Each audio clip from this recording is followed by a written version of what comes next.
Hi, guys, and welcome back to another episode of Sunday Sermon with Ola. I believe we're on episode 17. I think I'm getting better at this. I remember which number we are on. As always, I need to do my thank yous. I want to say thank you to Studio Garba for the top last week. I want to say thank you to all of you guys who jumped in on the Instagram live. Well, first of all of you who listened to the podcast anyway, but those of you who jumped in on the Instagram live, it was, I think, a fruitful discussion. Um, and I thank you to everyone who tried to encourage me that, basically answering that I'm not a colonialist or neo-colonialist. And, it's good to have that encouragement sometimes. It's good to remember that, you have something to offer. And it wasn't really just put out there just to stroke my ego or anything. These are genuine concerns I have because I am somebody who I guess maybe spends a bit too much time in my head, but also I want to be quite thoughtful with the way I do things in life. And so I don't want to ever be in a situation where I am thinking I'm doing the right thing, thinking I'm helping, but I'm actually doing more damage. So I am grateful to everyone who got involved in that discussion, everybody who um, dropped in their 2 pence, and the new callers we had on Sunday Sermon Radio on the Instagram Live. Um, I enjoy having new people coming to speak. I also appreciate those who come back every week as well. But it's good to hear from some new people. Also, thank you to the Patreon subscribers. God bless you all. I said for episode 20, I am going to read out all your names. I think we have 20 patrons at the moment, so episode 20, if it's still like that, it'll be a nice little link up. But for those of you that are supporting, God bless you. Um, all right. I think we done all the thank yous. Now, I want to make it clear that with this week's subject matter, um, I was finding it tough. I was finding it tough to come up with something to talk about because I feel like it's one of those times where if you're not talking about SARS, which I mentioned 2 weeks ago, spoke about almost at, in terms of a wider context and kind of addressed my angle on it last week. Um, but if you're not really talking about it, it's almost like, well, it's almost like the atmosphere doesn't allow for you to now just stop talking about stuff as if everything's normal. And I don't really know how to navigate that all the time because I feel like sometimes maybe I'm a bit sociopathic in the sense that if you spend most of your life telling jokes about things, I don't think you always have the same emotional response as everyone else.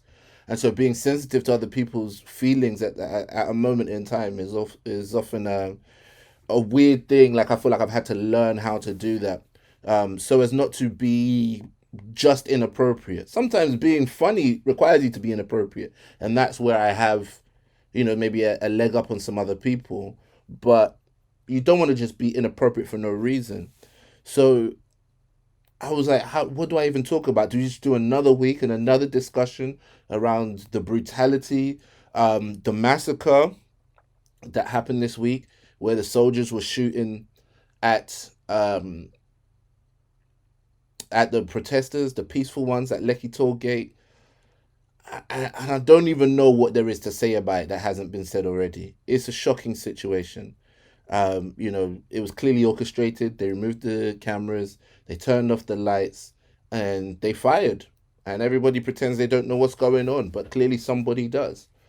There have been orchestrated attempts at violence to scare protesters and put them back in their place. So these are not new tactics.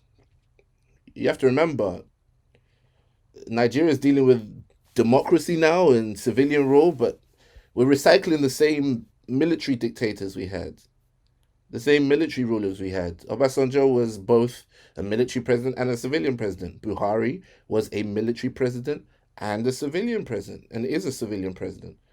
So you're dealing with military guys. Anyway, I was trying to figure out what to talk about this week. And I think I naturally came to a topic. And I hope you will feel my discussion of this is not insensitive, but just a genuine topic that seemed to arise. And it still kind of links back to what's going on in Nigeria, and the terrible speech given by Buhari. And it also links to what's going on here where I live in London. So there's a situation now in London where our mayor, Sadiq Khan, is quote unquote being bullied by the government. So because everybody's been working from home, people aren't necessarily doing the commute. TfL, as in Transport for London, has been losing a lot of money. These are people that operate the trains, the buses, the tube. They even regulate the London taxis and so on. So they've been losing a lot of money, and this is under Mayor Sadiq Khan's remit to look after TfL. Now, there have been always some concerns about the way the finances will run at TfL in general, but there's one thing you know if you're a Londoner, and that is the cost of transportation is forever going up. You are being squeezed at every turn, every single turn. Every year, the service gets basically worse, minusculely better, or stays the same, but the price keeps going up. Just keeps going up. Now, there was a price freeze for some time, but let's be honest, it's already been overpriced just to transport yourself within London. You're constantly being squeezed. The one thing I didn't mention is that it also covers what we call the congestion charge. There's an area in central London, for those of you who don't live in London, where you have to pay just to drive in. It started off at £8 a day.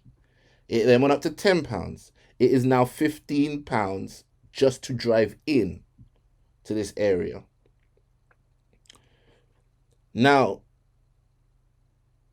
the £15 rise also came with an extension. Before it was like Monday till about 6:30, Monday to Friday till about 6:30.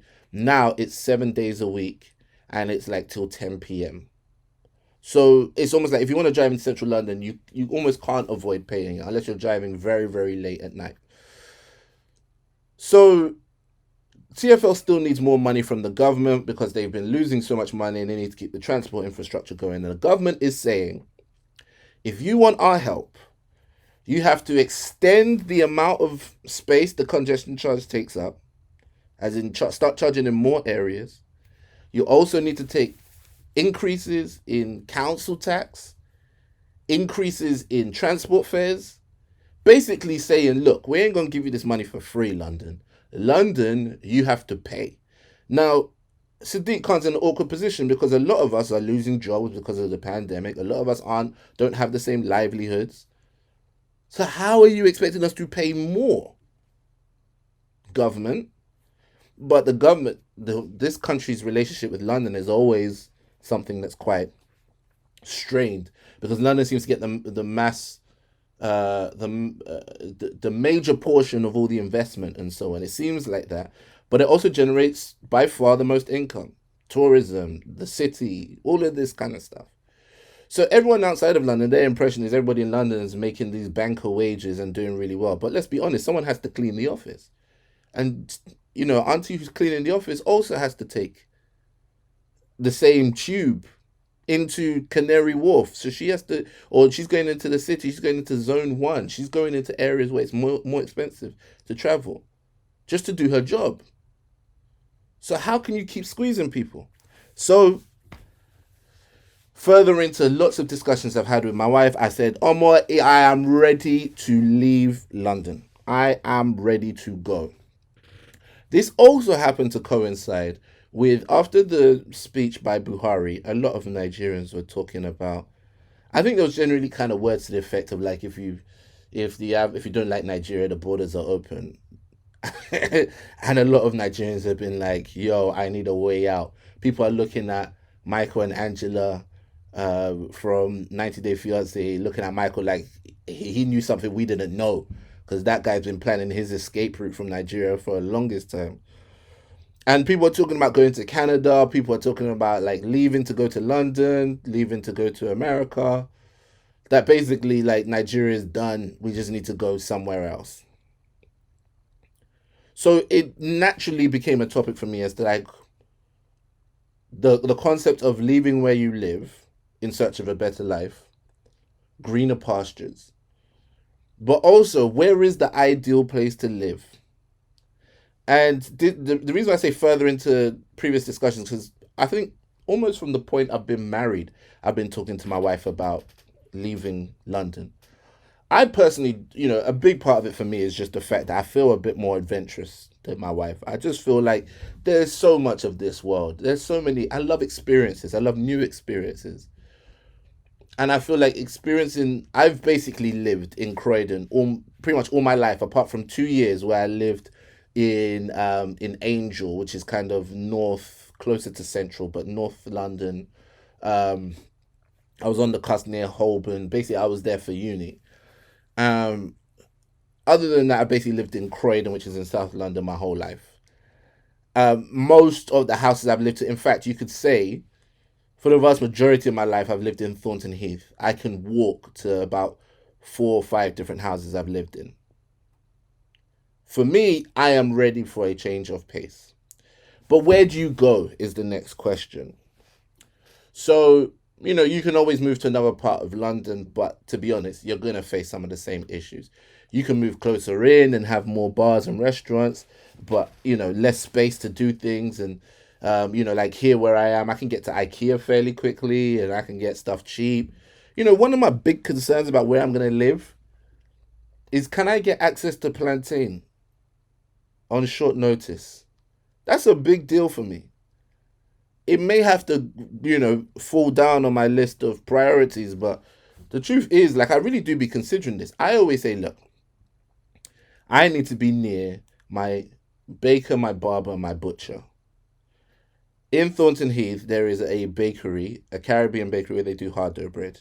Hard dough bread has been a big part of my life, but I've had to leave that behind just because I was eating way too much and obviously the weight concerns and health and blah, blah, blah. Then my butcher. The reason why I say the butcher is because the halal meat joints obviously got the plantain. They've got your meat that you need as well. They got the spices you use. They sell indomie, blah blah blah. So I need that kind of like ethnic butcher halal meat spot where they've got all the things that are going to make my food taste nice. And then my barber, and that's usually before because I needed a black barber to cut my hair. Now I cut my hair myself. So I've removed the need for the baker and I've removed the need for the barber. It's only really the butcher. And to be honest, I'm starting to think, is it worth going through all of this just to be near a butcher? I have some friends, some good friends that live, further out, going further outside of London. And they make it work. You can drive into London and grab a few things and store some in your house, maybe freeze some things and so on. They're making us think that, like, yo, why are we doing this? Okay, the one thing I haven't mentioned is that we're pretty close to family by living in London. But again, like even in a lockdown where you're restricted as to how much you can even see them, it's starting to really shift the balance as to like, do I need to live here? I work from home, so as long as I've got decent internet, work is fine. Before I used to be concerned about stand up, like I need to be able to get to central London for gigs. Now there are barely any gigs anyway because of everything that's going on. So I'm just asking myself, why am I doing this? If I'm going to focus on making this kind of content right now, I could set this up in the middle of nowhere. So why am I paying these prices? But I must also say a big part of this is the concept of maybe moving out of this country completely. Now, as a child, I always wanted to live in America. Why? Because I was fed the propaganda. I don't know if the same for you, but like I watched all the movies, the TV shows, the rap videos, and I was just gassed about everything America. I think obviously that's been tempered a little bit just by maturity and growing up and understanding, a bit more about the country and so on and what life is really like. But there's still a little bit of gas around America. And there's some very enjoyable reasons why. But the question goes, where in America? America's vastly different. It's huge. Where do you go and live? Um, there was a time actually, my wife and I were really considering moving to New York because stand up, right? New York is the spot to be. we'd only ever been to New York on holidays, and that gives you a skewed perception, right? If every day you're eating a nice restaurant, you're meeting up with friends that you haven't seen in a while who live in New York, you're going to all these fun places and whatnot, staying out late, you can get this impression that, oh, if I lived in New York, my life would be amazing. So we were like, no, let's go for like 2 weeks. Let's rent our friend's apartment from her. She was gonna go off and stay with some family in Canada anyway. Let's rent her apartment and let's behave as though we are living here. No, this isn't like fun day every day, spending money, holiday wise. Let's do it as if we're living here. Yo, when I tell you the stock difference, sugar, yo, my goodness, man. I swear to you, yeah, just to buy one red bell pepper, I swear it was like $2. I swear it was like $2. I was like, for one bell pepper, nah, you're moving mad. The price of fresh groceries was nuts. We went to the closest thing we could find to a supermarket near us. Went to go buy chicken. The only thing that we could afford is chicken back. I don't know if you ever bought chicken back before. That's not chicken, bro. It's back. It's just back. It's hella bone. You get like one sliver of meat on it. You should only use that to make stock. I do not know what the heck we were doing buying that chicken back. Yo, man, it was way more of a struggle. I was like, nah, this New York is too expensive.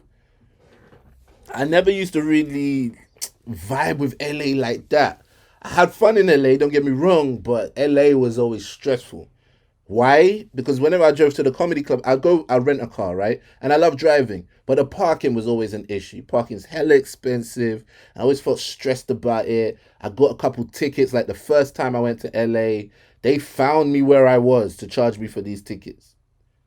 Because they must happen all over the world. People come rent a car and, park somewhere or whatever it is. Oh my goodness. I used to get so stressed with LA. Then I had a couple of really good experiences in LA. And I realized that, partly it was to do with who I was staying with, who you know, who you're plugged into. I was like, maybe I could do LA. But LA, man, LA is not a place you want to be broken. Oh, hell no.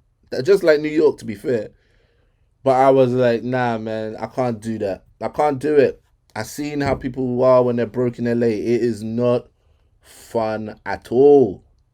Like, if you already balling, if you get cast in a movie and a movie studio wants you to come and live in LA, you're getting paid big money, you're in a nice apartment or in a nice house or whatever it is, fine. LA is fantastic. You'll find loads of healthy food. You'll have loads of sun. You can go to the beach every day. Fantastic. I love the lifestyle. I love the pace.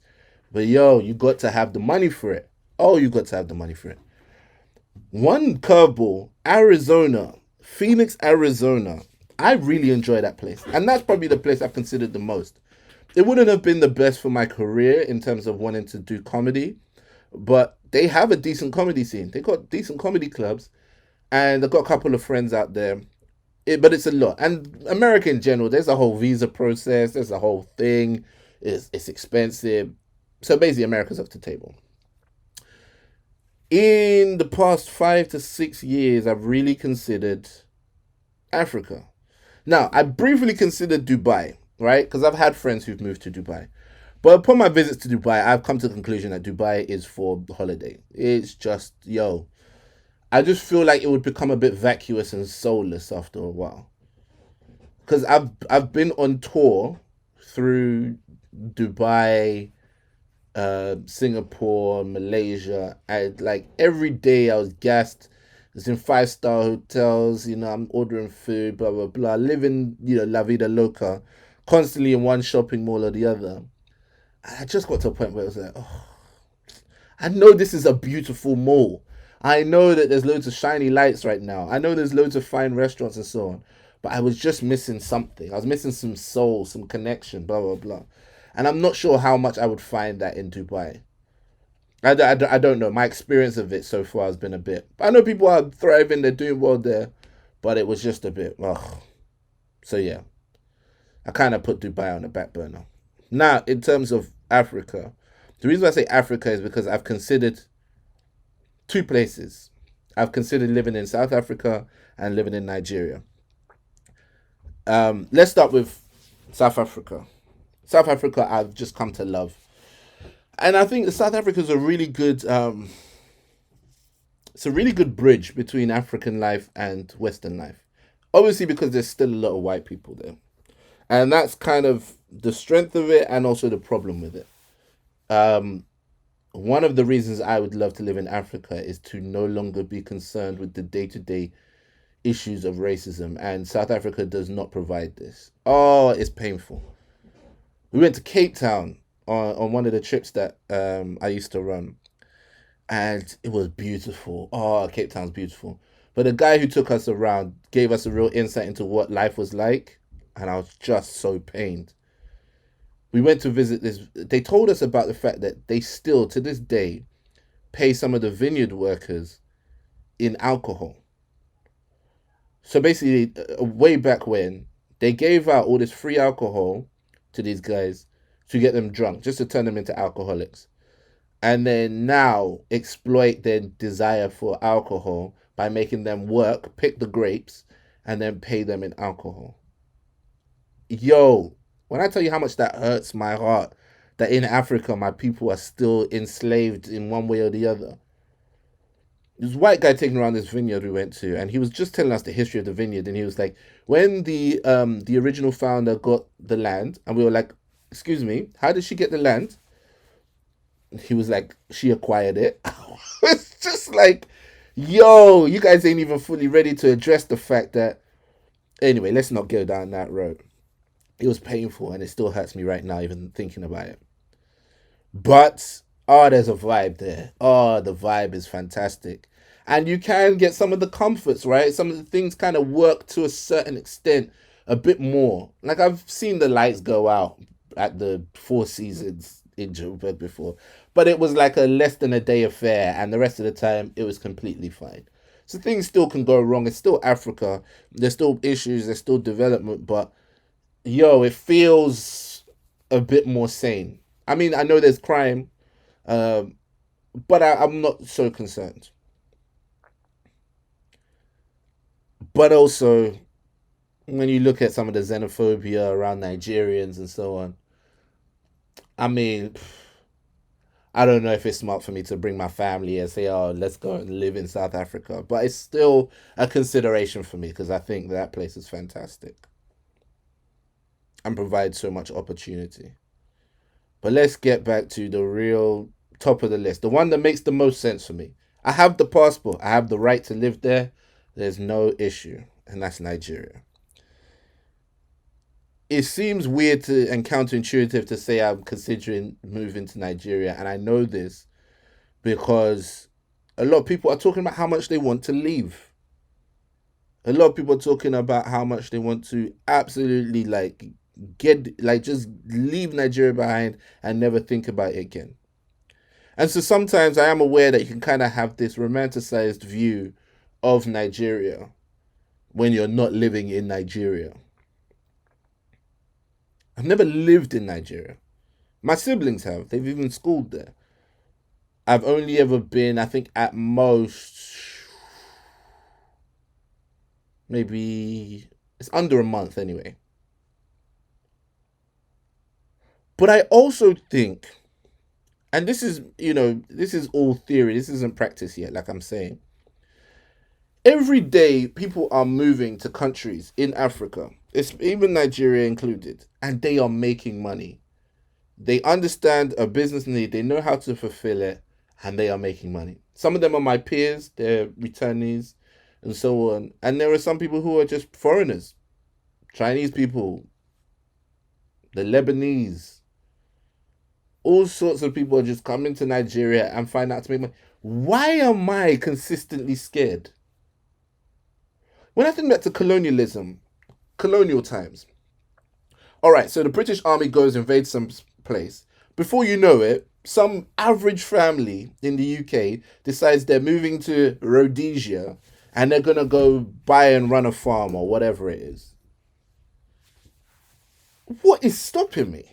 Where's the sense of adventure? Even if you don't want to go back that far, even for my mum to leave Nigeria and come and set up a whole new life in the UK. And I'm like, Too scared to now leave the UK? What? Where's the sense of adventure? Why am I just so why do I have such a high need for comfort and such a low threshold for taking chances? This isn't me, by the way. I would really like to do it, but I have more concerns now. Where is that spirit in us that says, do you know what? There's an opportunity here. I'm going to get up and go for it. That's really what concerns me most of the time. And also, I'm like, we have to understand something here. Why is it that a lot of the time, the places with the worst weather and resources and all this other stuff have all the great economies, right? And what am I really here in London for? The drizzle? The little 3 days of sunshine every summer? But no, it's because of the economy. Let's really think about this. My parents left where it was sunny to come here for more economic opportunity. I benefit from this. I get the economic opportunity. What's the first thing I want to do when I got money? Fly to somewhere where it's sunny. The sun is free, right? The sun is free. Yet we leave the sun to go somewhere else to make a paper so we can buy a flight back to where there is sun. It's crazy. Why? What are we doing? All we need is a decent economy where the sun is. We're fine. If we could bring the economic prosperity to us where we are, we'll be all right. But it's never that simple, is it? Geopolitics, Western run economies, dollar-backed commodities. Bruh, I don't know. Where do you want to live? I know I've only spoken about a few places because they're the ones that make the most sense to me. There was a time I even considered Spain, actually. But just economically, it was like, what are we going to go do in Spain? Which job am I going to go and pick up in Spain?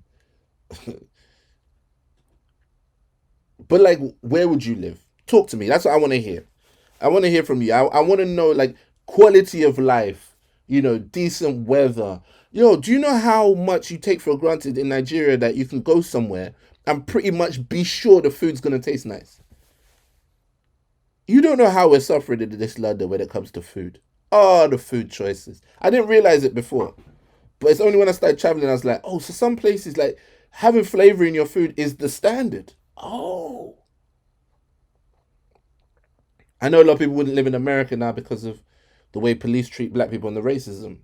But at the same time, there's racism here. There's problems everywhere is my point. But where would you want to live? That's why I know it seems lighthearted in the face of a lot of what's going on right now. And that's it may be not the vibe you're on. But if you do want to just kind of dream a little and have a bit more of a light-hearted week with me, join me on the Instagram live this evening and let's talk about where you would want to live. Talk to me about your ideal city to go and live in, or town or village to go and live in. What's your ideal lifestyle? What would your day-to-day look like? How would you balance it? Where would you want to raise a family? Yeah. I think that whilst it doesn't resolve our problems, can give us some respite just to dream a little bit. I'm a bit of a dreamer, and so I welcome you to dream with me. God bless all of you guys for taking part. God bless all the Patreon subscribers, and stay blessed.